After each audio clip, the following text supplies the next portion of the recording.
नमस्कार दोस्तों, कैसे हैं आप सभी लोग। आशा करते हैं आप लोग स्वस्थ होंगे और बड़े ही मज़े से आप लोगों ने होली मनाई होगी अपनी। अब होली बीत गई है, होली के हर्षोल्लास जो थे उसे आप लोग वहीं छोड़िए। अब आगे अपनी तैयारी के बारे में सोचिए। तैयारी आपको करनी ही करनी है, चाहे कुछ भी हो जाए।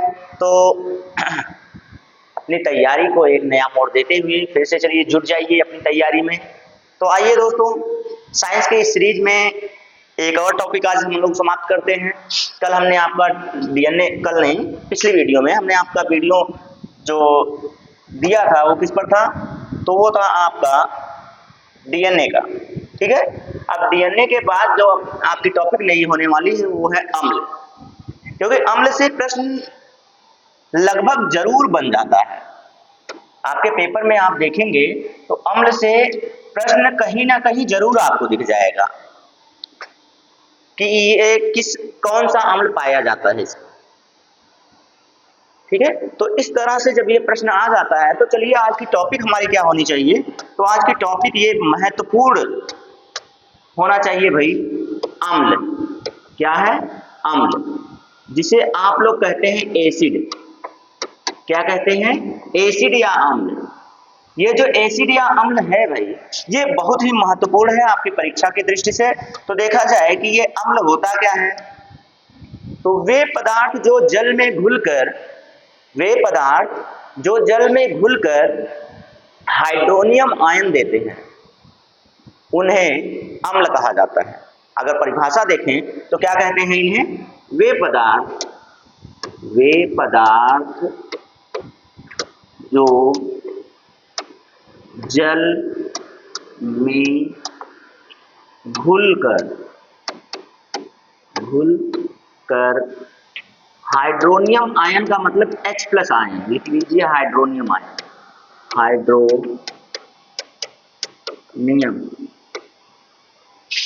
आयन देते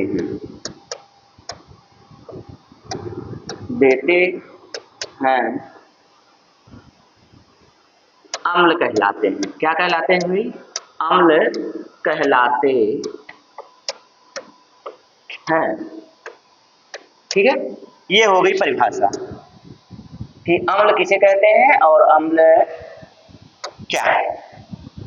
वे पदार्थ जिनके जलीय विलयन में हाइड्रोनियम आयन उपस्थित होते हैं उन्हें अम्ल कहते हैं।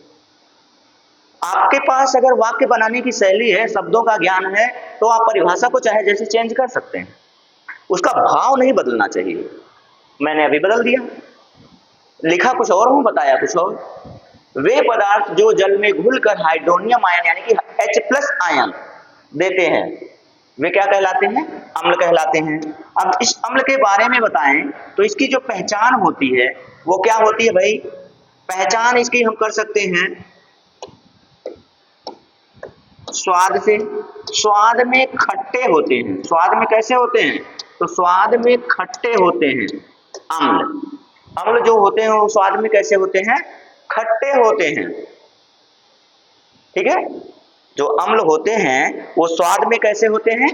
खट्टे होते हैं। मैंने एक ट्रिक भी आपको बताया था, पीछे वीडियोस में मैंने पढ़ाया भी है कि अम्ल क्या है, अम्ल की पहचान कैसे कर सकते हैं।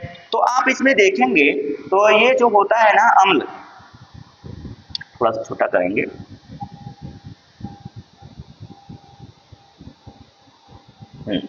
ये इनविजिबल है आपको, चलिए कोई इश्यू नहीं है। तो स्वाद में कैसे होते हैं? खट्टे होते हैं। तो एक ट्रिक मैंने बताया था आपको, अनिल। क्या ट्रिक बताया था भाई? मैंने आपको एक ट्रिक बताया था अनिल, कि अम्ल आपको इस तरह से कभी नहीं भूलने वाला है। एक पेपर होता है लिटमस पेपर। लिटमस पेपर जो होता है ना, तो नीले लिटमस पेपर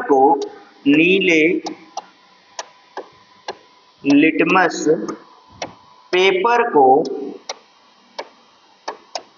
कैसा कर देता है? लाल रंग में बदल देता है। किस रंग में बदल देता है? लाल रंग में बदल देता है, यानी कि लाल कर देता है। कैसा कर देता है? नीले लिटमस पेपर को, इसे नीला कर दीजिए, नीला क्या होता है भाई, ये है। नीले लिटमस पेपर को ये कैसा कर देता है, लाल कर देता है। लाल रंग उठा लीजिए, लाल कहाँ गया भाई, तो अच्छा लाल इधर चला गया है, इसका लाल रंग पीछे चला जा रहा है इसलिए उठ नहीं रहा है, तो इस लाल रंग को रहने दीजिए। तो मैं लाल यहाँ से दूसरा लाल दे रहा हूँ इसको, ये लीजिए लाल। नीले लिटमस पेपर को ये क्या कर देता है, लाल कर देता है, नीला लाल हो जाता है। यानी कि अम्ल है, यदि पदार्थ आपका अम्ल है, आप पहचान कर रहे हैं, लिटमस पेपर से कर रहे हैं, तो नीला लिटमस पेपर रहेगा, उसको अम्ल में डुबोएंगे तो वो उसका रंग कैसा कर देगा, लाल कर देगा। तो ये हो गई अम्ल की एक और पहचान। अगर दूसरी बात कर लें कि मिथाइल ऑरेंज होता है, क्या होता है, मिथाइल ऑरेंज। मिथाइल ऑरेंज भी एक सूचक होता है,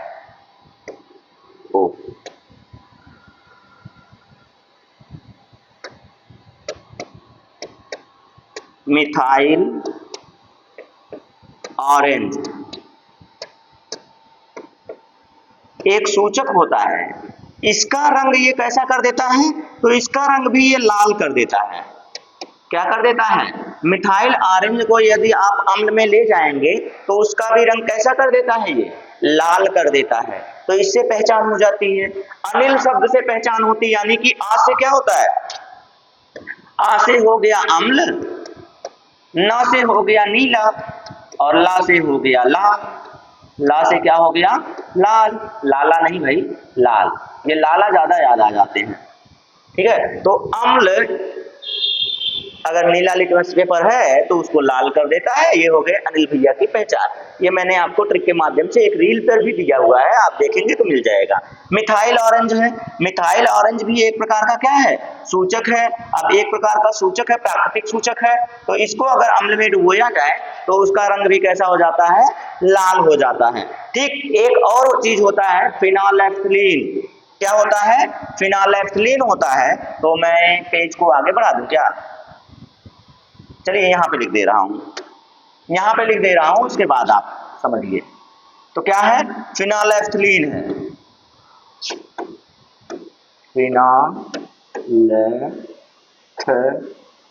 फिनोलेफ्थ, एक मिनट रुक जाइएगा।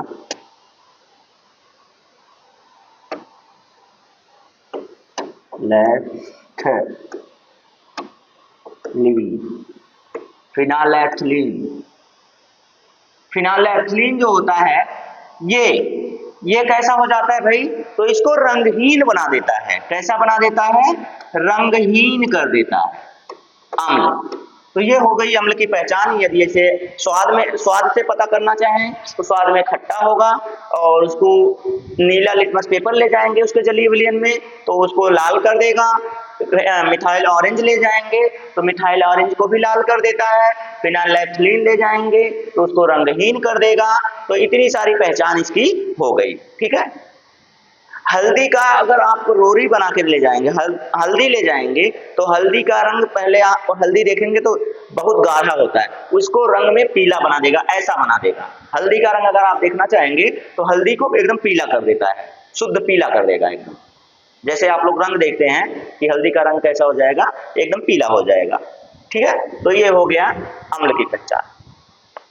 अगर अम्ल में हम लोग रासायनिक तत्व में देखें, रसायन रूप में इसकी रासायनिक अभिक्रिया देखें, तो रासायनिक अभिक्रिया के आधार पे देखेंगे तो ये होता है आपका, अगर HCl को NaOH यानी कि अम्ल की अभिक्रिया हम किसी क्षार से करवाएं, अम्ल की अभिक्रिया यदि हम क्षार से करवाते हैं, देखिए HCl ये अम्ल है, इसकी अभिक्रिया हम NaOH से करवा दे रहे हैं, एक क्षार से करवा दे रहे हैं, क्षारक से करवा दे रहे हैं।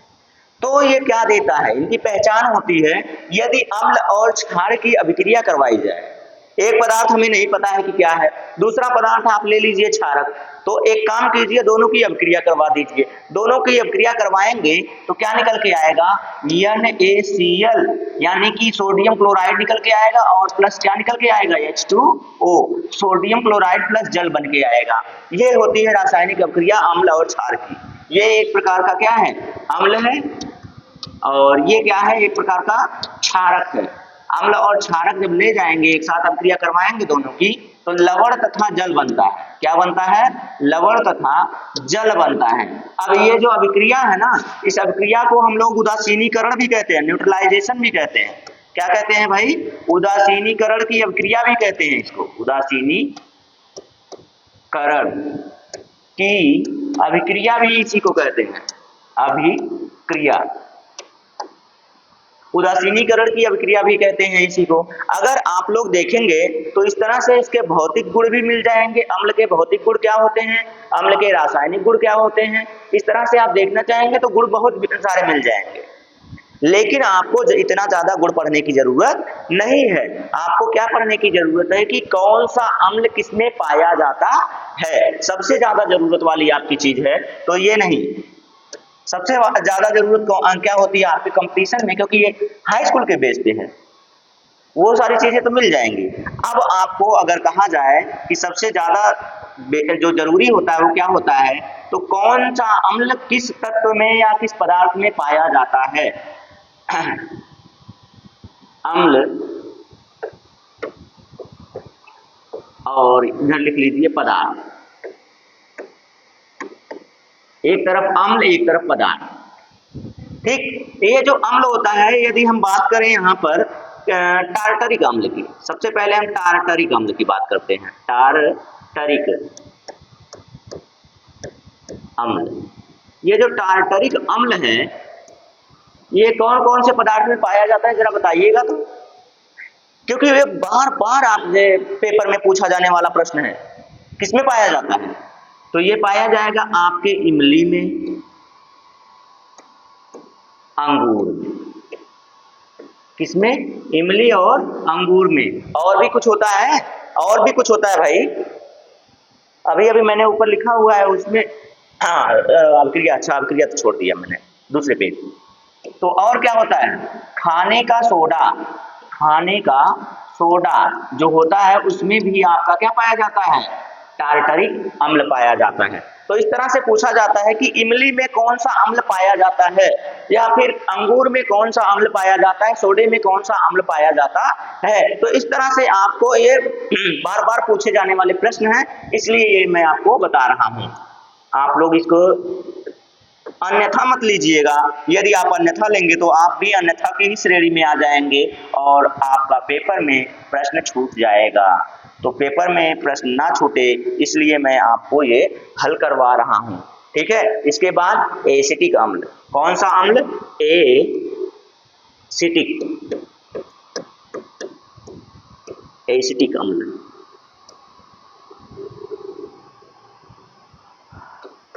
एसिटिक अम्ल किसमें पाया जाएगा?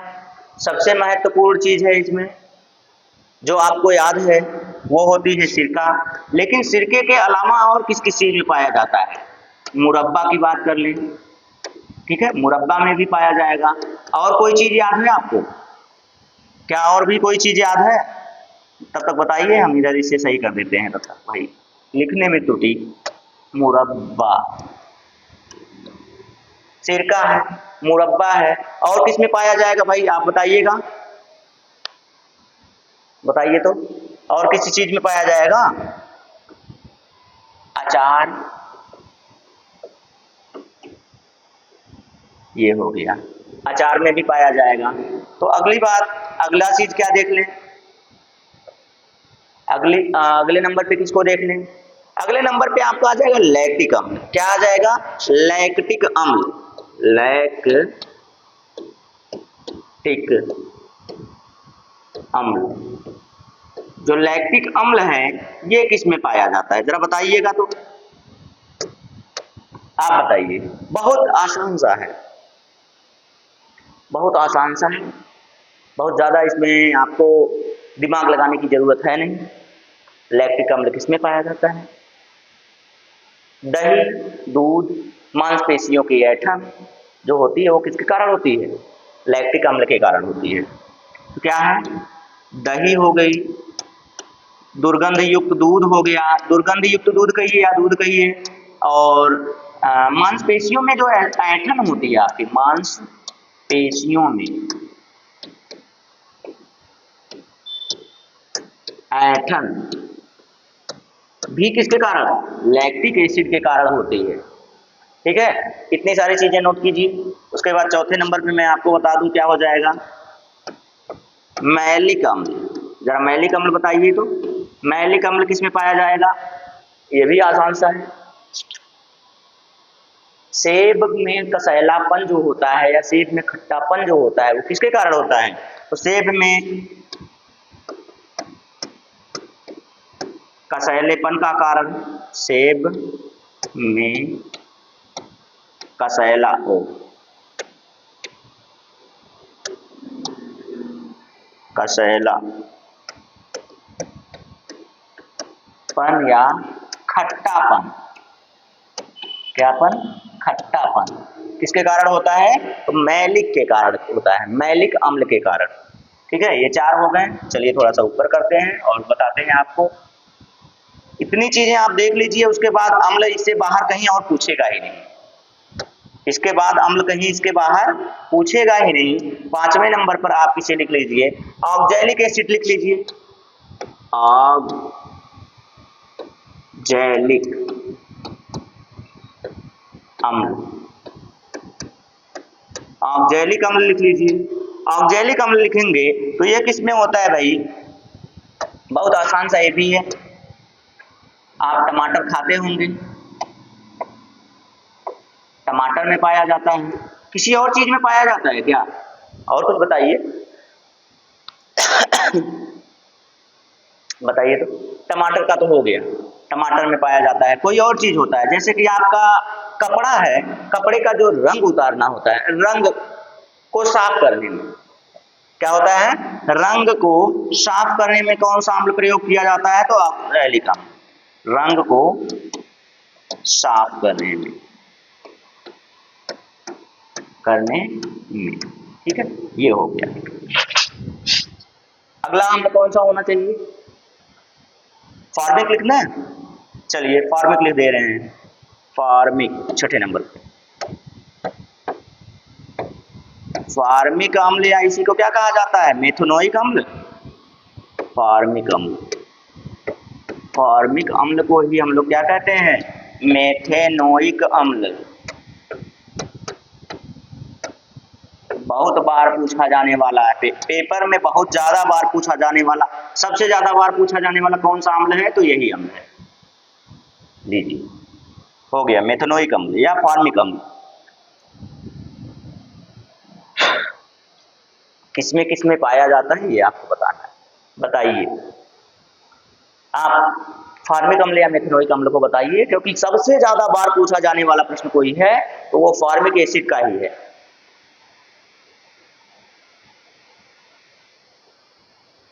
चलिए हम बता दे रहे हैं, फॉर्मिक अम्ल होता है चींटी, चींटी में जो आपकी लाल वाली चींटी होती है, लाल वाली चींटी जब काटती है आपको ना, बहुत तेज दर्द होता है। क्यों दर्द होता है? फॉर्मिक एसिड के कारण होता है।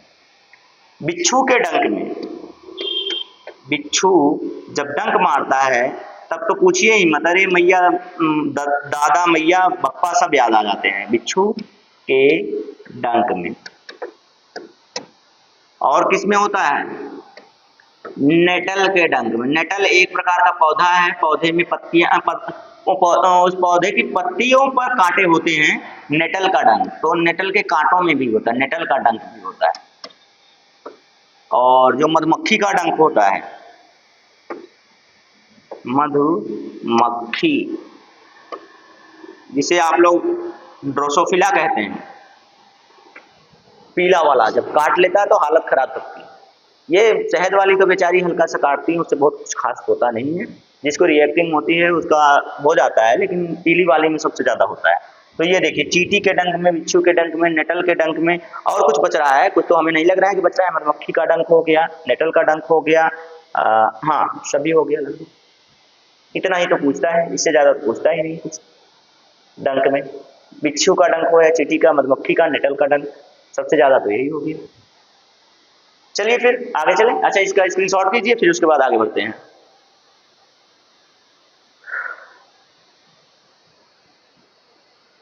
हो गया, आगे चलें। चलो आगे का पेज लेते हैं, क्योंकि ये एक पेज पे इसे डिलीट करने का मन नहीं है, फिर से रिवाइज कराना पड़ जाएगा। लीजिए अगले पेज पर आ गए। अगला पेज आपका एक तरफ अम्ल है, दूसरी तरफ पदार्थ है, तो अम्ल की तरफ 7वें नंबर पर है ना।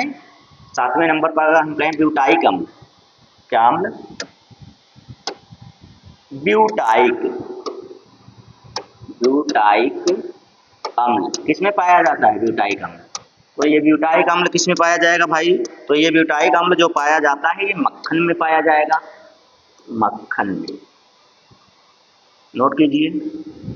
8वें नंबर पर चलते हैं। 8वें नंबर पर कौन सा लिखे हम? सिट्रिक एसिड लिख रहे हैं, साइट्रिक या सिट्रिक जिसे कहते हो आप लोग। चलिए सिट्रिक लिख दे रहे हैं। सिट्रिक या इसी को साइट्रिक भी कहते हैं, साइट्रिक। नहीं तो कोई कह देगा ये सर जी हम लोग साइट्रिक पढ़े हैं, हम लोग सिट्रिक पढ़े हैं। आप कुछ भी पढ़ो, दोनों का मतलब एक ही होता है, अम्ल। अब ये जो अम्ल है, ये अम्ल पाया किसमें जाता है? तब तक आप लोग कुछ तो कमेंट कर दीजिए। सिट्रिक अम्ल खट्टे रेशेदार फलों में, खट्टे रेशेदार फलों में। अब उनका नाम भी तो होना चाहिए, क्या होते हैं ये फल? सिट्रिक फल, सिट्रस फल क्या होते हैं? नींबू हो गया। ओ लो, अजीब प्राणी है ना। आप लोग भी कहते होंगे क्या अजीब प्राणी है, क्या नमूने है। नींबू हो गया, संतरा हो गया, नींबू हो गया, संतरा हो गया, संतरा हो गया, मौसमी हो गया, जिसे मौसम्बी कहते हो आप लोग, मौसम्बी हो गया, मौसम्बी हो गया। एक होता है चकतोरा, क्या होता है? चकतोरा होता है ना, नाम सही से याद नहीं आ रहा है, चकतोरा भी तो होता है शायद, ठीक है, इसमें भी होता है, ठीक है। तो ये देखिए खट्टे फलों में पाया जाता है, इसीलिए इन्हें सिट्रस फल भी कहते हैं। क्या कहते हैं? सिट्रस फल भी कहते हैं, सिट्रस फल खट्टे फलों को कहते हैं। तो ये अलग सा नाम मिल गया इनको, सिट्रिक अम्ल हो गया। सिट्रिक अम्ल लिख लीजिए, नोट कीजिए। उसके बाद चलते हैं आगे बेंजोइक अम्ल पर। अगला क्या है? बेंजोइक अम्ल, 9वें नंबर पर। बेंजोइक अम्ल। इतने अम्ल लिखवा दे रहे हैं आपको, इतने अम्ल से बाहर कहाँ जाएगा भाई, पूछेगा कहाँ से फिर? ये जो दूब घास नहीं होती आपकी, दूब घास में पाया जाता है।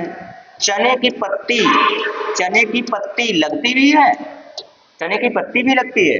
चने की पत्ती जो होती है, कहीं कटा रहे आप वहां लगाइए तो देखेंगे जैसे नमक लगा लिया हो आप, ऐसा लगता है, ऐसा प्रतीत होता है। दूब की घास, दूब की घास में भी बेंजोइक अम्ल पाया जाता है। और बेंजोइक अम्ल में क्या होता है भाई, क्या खासियत होती है बेंजोइक अम्ल की? खाद्य पदार्थों के परिरक्षण में, खाद्य पदार्थों के परिरक्षण में, ठीक है, खाद्य पदार्थों के परिरक्षण में, ठीक, मतलब उनको सुरक्षित रखने में जो आपकी पैकिंग होती है, पैकिंग में कौन सा अम्ल डाला जाता है? तो पैकिंग में आपका बेंजोइक अम्ल डाला जाता है, ताकि खाद्य पदार्थ सड़े गले ना। जो आपकी चिप्स है, लिख दें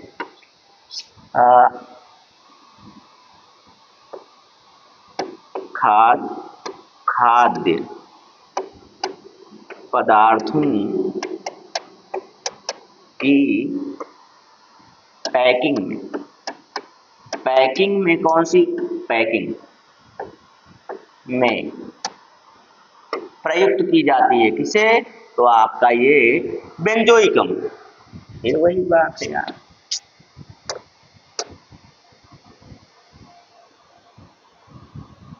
नोट कीजिए इसको, इसको नोट कीजिए। एक और लिखवा दे रहे हैं, हो जाएगा काम खत्म आपका।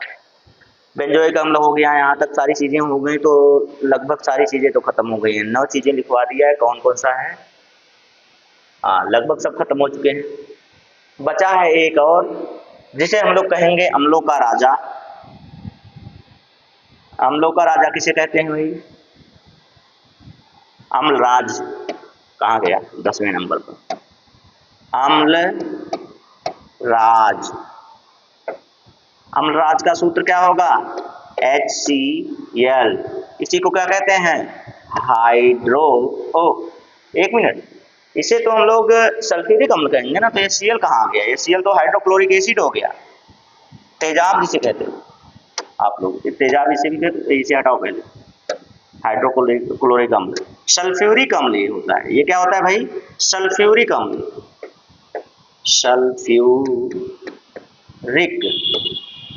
अम्ल इसी को ही कहते हैं। इसी को H2SO4 कहते हैं। इसी को अम्लों का राजा कहते हैं।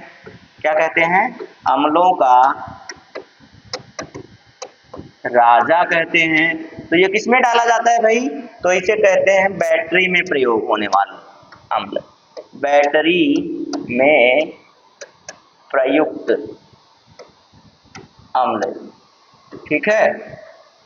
बैटरी में प्रयुक्त अम्ल कौन सा होता है? तो अम्लराज होता है। ये सारी चीजें आपको आशा करते हैं समझ में आई होगी, तो आप देख लीजिए, एक बार रिवाइज कर देते हैं। अभी तक तो लिख रहे थे, तो लिखने में थोड़ा सा बोरिंग सा फील होता है। लिखने में थोड़ा सा बोरिंग होता है कि नहीं होता है? ईमानदारी से बताइएगा। हमें तो लगता है कि भाई बोरिंग होने लगता है, क्योंकि हमें लिखना रहे तो बहुत बड़ी बोरिंग की बात है। लेकिन आपको पढ़ना है, रिवाइज करना है, तो नोट्स तो बनाना पड़ेगा। इसीलिए आपके बहाने हम लिख लेते हैं, नहीं तो हमारा लिखने का एकदम मन नहीं होता है। चलिए शुरू करते हैं। पहला आपका क्या है? अम्लराज। नीचे से अम्लराज है, तो अम्लराज H2SO4 होता है, अम्लों का राजा कहलाता है। इसे बैटरी में डाला जाता है, बैटरी में प्रयुक्त होता है ये अम्ल। तो ये हो गया आपका 10वें नंबर का। उसके बाद क्या है? बेंजोइक अम्ल। बेंजोइक अम्ल मैंने जो आपको बताया है, तो ये दूब घास जो होती है उसमें पाया जाता है। दूब घास के बाद आपका चने की पत्ती में पाया जाता है। खाद्य पदार्थों के परिरक्षण में पाया जाता है, जैसे चिप्स हो गया, मतलब जो खाद्य पदार्थ पैकेट में प्रयोग की जाती है उसमें बेंजोइक अम्ल डाला जाता है। चिप्स में हो गया, बिस्किट में हो गया, आपका कुरकुरे हो गया, मतलब वही कुरकुरे हो गया, तो कुरकुरे में हो गया, टेढ़े मेढ़े में हो गया, तो ये सारी चीजें जो आती है उसमें क्या डाला जाता है? उसमें यही डाला जाता है, बेंजोइक अम्ल डाला जाता है, ताकि उसका स्वाद खराब ना हो। तो उसके बाद अगले नंबर पे हमने क्या लिखा? सिट्रिक फल। सिट्रिक अम्ल या साइट्रिक अम्ल इसको कहते हैं। अब जो सिट्रिक अम्ल या साइट्रिक अम्ल है, ये सिट्रस फल में पाया जाता है, रेशेदार खट्टे फलों में पाया जाता है, जैसे कि नींबू हो गया, संतरा हो गया, और मौसम्बी हो गया, चकोरा हो गया। तो ये सारी चीजें हो गई। उसके बाद अगले नंबर पर क्या लिखा है हमने? भाई नंबरिंग तो आपके सामने होनी चाहिए। ब्यूटाइक अम्ल है। ब्यूटाइक अम्ल जो होता है ये किसमें पाया जाता है? मक्खन में पाया जाता है। किसमें पाया जाएगा भाई? मक्खन में पाया जाता है। चलिए पीछे वाले पेज पर चलते हैं। ये हो गया आपका, हाँ, शुरू से नीचे से ही शुरू करेंगे, ऊपर से नहीं शुरू करेंगे। नीचे से फॉर्मिक अम्ल, यानी कि फॉर्मिक अम्ल को ही मेथेनोइक अम्ल कहते हैं। फॉर्मिक अम्ल को ही हम लोग क्या कहते हैं? मेथेनोइक अम्ल कहते हैं। हम साइड में हट जाएं क्या? साइड में, चलिए साइड में ही हट जा रहे हैं। दिख रहे हैं हम दिख रहे हैं ना? हम भी तो दिखने चाहिए भाई। साइड में हम हट जाएं नहीं, इसको हटा दे रहे हैं। चलिए यहाँ तक ठीक है, और यहाँ तक हम भी दिख जाएंगे, सही है ना? अब ठीक है। चलिए फॉर्मिक अम्ल है, हम आपकी तरफ देख रहे हैं, आप बोर्ड पर देखिए। फॉर्मिक अम्ल को ही मेथेनोइक अम्ल कहते हैं। मेथेनोइक अम्ल यानी कि सबसे ये जो इंसानों में जलन पैदा करता है, अगर इंसान के त्वचा पर लग जाए तो जलन पैदा करता है। तो चींटी के डंक में, जो चींटी काटती है आपको, उसमें, बिच्छू के डंक में, मधुमक्खी के डंक में, और नेटल का एक पौधा होता है जिसकी पत्तियों पर कांटे होते हैं, वो कांटा अगर आपको चुभ गया या लग गया तो उसका वो डंक कहलाता है। तो उसमें फॉर्मिक एसिड पाया जाता है, और जो आपकी त्वचा को बहुत तेजी से जलाता है, जलन पैदा करता है। तो आपको लगता है कि किसी ने काटा है आपको, वहां सूजन हो जाती है, वहां क्या हो जाती है? सूजन हो जाती, लाल हो जाता है, उसके लक्षण जो होते हैं। बप्पा, मैया, दादा, मम्मी, पापा सब याद आ जाते हैं, सारे रिश्ते याद आ जाते हैं जैसे ये करता है। चलिए उसके बाद ऑक्जेलिक। ऑक्जेलिक क्या होता है भाई? ऑक्जेलिक एसिड जो होता है, ऑक्जेलिक अम्ल जो होता है, ये टमाटर, किसमें पाया जाएगा? टमाटर में पाया जाता है। टमाटर का लाल रंग किसके कारण होता है भाई? टमाटर का लाल रंग कई बार पूछा जाने वाला प्रश्न है, ये आपके लिए होमवर्क में है। टमाटर का लाल रंग किसके कारण होता है? ये होमवर्क में कहाँ लिख दें भाई? कहीं लिख दें, अभी लास्ट में लिख दे रहे हैं। टमाटर का लाल रंग किसके कारण होता है? तो अम्ल कौन सा पाया जाता है? ऑक्जेलिक अम्ल पाया जाता है। ऑक्जेलिक अम्ल और किसमें पाया जाता है? रंगों की सफाई में पाया जाता है, रंग को साफ करने में। ठीक है, ये हो गया। फिर उसके बाद आ गए हैं मैलिक एसिड। मैलिक एसिड आपके सेब में पाया जाता है। किसमें पाया जाता है? सेब में पाया जाएगा। सेब का कसैलापन, खट्टापन जो जिसके कारण होता है। फिर उसके बाद आपका आएगा लैक्टिक अम्ल। लैक्टिक अम्ल, लैक्टोज। लैक्टिक अम्ल, लैक्टोज आपको समझ में आ जाना चाहिए कि दही में पाया जाएगा, दुर्गंधि युक्त दूध में पाया जाता है। ये देखिए दोनों लिखा हुआ है। मांसपेशियों में जो ऐठन होती है, जब पसीना आपका शरीर से बाहर निकल जाता है, तो पसीना शरीर के बाहर निकलने के बाद आपके मांसपेशियों में ऐठन होती है। वो ऐठन किसके कारण होती है? हाथ पैर थोड़ा सा ऐठ सा जाता है, सिकुड़ सा जाता है, लगता है दर्द, जकड़न महसूस होती है। क्यों होती है? तो लैक्टिक अम्ल हमारे शरीर में कम हो जाता है, इसके कारण अधिकता हो जाती है। लैक्टिक अम्ल की अधिकता के कारण, कम कहेंगे तो बात अलग हो जाएगी। इनकी ये एकत्रित हो जाते हैं तो ये मांसपेशियों में ऐठन आ जाती है। एसिटिक अम्ल, एसिटिक अम्ल क्या होता है? सिरका, अचार, मुरब्बे में पाया जाने वाला एसिटिक अम्ल। ठीक, उसके बाद क्या है? टार्टरिक अम्ल। टार्टरिक अम्ल क्या होता है भाई? तो ये अंगूर में पाया जाने वाला है, इमली में पाया जाने वाला अम्ल है, और साथ ही साथ एक और लिखा हुआ खाने का सोडा, खाने के सोडे में पाया जाने वाला अम्ल है। तो इतने अम्ल मैंने आपको 10 अम्ल पूरे दे दिए। 10 अम्ल मैंने आपको पूरे दिए। प्रश्न यहीं से ही बनेगा, अम्लों से बनना है तो बाकी कहीं और से बनेगा ही नहीं। लीजिए आगे चलते हैं और रिपीट कर देते हैं आपका ये उदासीनीकरण, न्यूट्रलाइजेशन की ये क्या है, क्या बोलते हैं, रिएक्शन है। रिएक्शन कौन सा है? न्यूट्रलाइजेशन का, यानी कि उदासीनीकरण अभिक्रिया इसी को कहते हैं। एक अम्ल ले लीजिए, एक क्षार ले लीजिए, दोनों की अभिक्रिया करवाइए तो लवण और जल बनता है। ठीक है, इसी को उदासीनीकरण की अभिक्रिया कहते हैं। ये हो गया, इसमें कुछ खास नहीं। चलिए आगे आते हैं, तो आगे आएंगे एसिड। अम्ल किसे कहते हैं उसकी परिभाषा दी गई है। वे पदार्थ जो जल में घुलकर हाइड्रोनियम आयन यानी कि H+ आयन देते हैं उनको हम अम्ल कहते हैं। स्वाद में खट्टे होते हैं, नीले लिटमस पेपर को लाल कर देते हैं, फिनाइलएथिलीन जो होता है उसको रंगहीन कर देते हैं, मिथाइल ऑरेंज जो होता है उसको भी लाल कर देते हैं, हल्दी, हल्दी का रंग पीला होता है ये सबको पता है, लेकिन ये गाढ़ा होता है, उसका रंग एकदम बढ़िया से प्राकृतिक पीला करने का जो तरीका होता है वो कैसे, अम्ल में डाल दीजिए वो पीला कर देगा। और कुछ बच रहा है? मुझे तो और कुछ नहीं बचा दिख रहा है कि इसका स्वाद और कुछ बचा हुआ है। नीले को लाल कर देगा, फिनाइलएथिलीन है, स्वाद में खट्टा हो गया, मिथाइल ऑरेंज हो गया, हल्दी भी बता दिया। और हाँ, इनका पीएच मान कितना होता है भाई? पीएच मान ये भी तो होना चाहिए। इनका पीएच मान कितना होता है? पीएच स्केल जो होता है, पीएच पैमाना जो होता है उस पर इसका मान कितना होता है? तो 0 से 7 तक इनका पीएच स्केल होता है, पीएच पैमाना होता है, उस पर इनका मान कितना होता है? तो 0 से 7 तक इनका मान होता है। 7 तक इनका क्या होता है? मान होता है। किसका? तो आपके अम्ल का। ये महत्वपूर्ण वीडियो है, आपके अम्ल की वीडियो, और बहुत ज्यादा पूछा जाने वाला प्रश्न इसी में से आता है। हमेशा अगर आपका साइंस है तो उसमें पूछेगा ही, इसीलिए मैंने आपको बताया है। ठीक है, एक प्रश्न मैं आप लोगों को दे रहा था, कौन सा प्रश्न था? तो उस प्रश्न को दे दूं, लीजिए इसको ऊपर कर दे रहा हूं। आपने स्क्रीनशॉट कर लिया होगा सबका, मुझे आशा है कि आप लोग कर लिए होंगे। तो हाँ, टमाटर का लाल रंग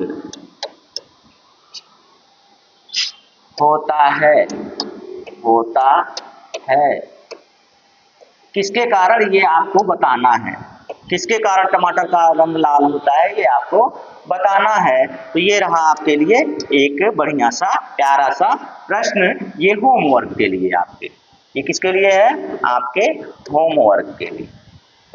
ठीक है, ये रहा आपका होमवर्क। और आपको ऐसे ही बेहतरीन कंटेंट चाहिए तो भाई आप हमारे पूर्वांचल कैरियर क्लासेस को सबसे पहले क्या कीजिए, सब्सक्राइब कर लीजिए और अपने दोस्तों में शेयर कर दीजिए। अपने दोस्तों में शेयर करने के बाद एक बढ़िया सा लाइक दे दिया कीजिए। और हाँ, और बता दीजिए सबको चिल्ला चिल्ला कर कि भाई ये जो पूर्वांचल कैरियर क्लासेस संस्था है, इस पे सारी की सारी जो क्लासेस चल रही हैं वो पूर्णतः फ्री चल रही हैं। और हाँ, इसमें आप लोगों को टीजीटी आर्ट की जो क्लासेस हैं उसमें मैं आपको बता दूं कि भाई वो क्लासेस आपकी अभी रोकी गई हैं, क्योंकि जो हमारे आदरणीय राहुल सर हैं, आपके जो क्लास लेते हैं आर्ट की, उन्हें थोड़ी सी समस्या है, इसलिए वो कहीं गए हुए हैं, क्लासें आपकी जिस वजह से रुकी हुई है। जैसे ही वो आते हैं फिर से अपनी आपकी क्लासेस वैसे नियमतः शुरू हो जाएंगे, पूर्ववत शुरू हो जाएंगी। और आज के लिए बस इतना ही दोस्तों, जय हिंद।